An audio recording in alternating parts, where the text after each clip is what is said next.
In this video, I'll show you how to dispute a chargeback as a merchant in Stripe. Start by signing into your Stripe dashboard. From the left menu, click Payments, then select Disputes. Next, open the dispute you want to respond to. Review the reason for the chargeback, the disputed amount, and the response deadline. After that, click Submit Evidence.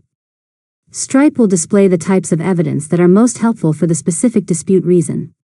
Now upload supporting documents such as order receipts, invoices, proof of delivery, customer communication, refund policies, or any other evidence that shows the charge was valid. Next, review all of the information you've provided to make sure it's complete and accurate.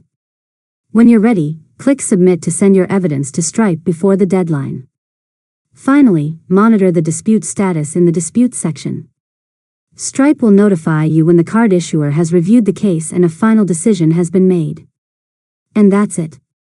You've successfully learned how to dispute a chargeback as a merchant in Stripe. If you found this tutorial helpful, make sure to subscribe to Learn Mode Lab for more tutorials.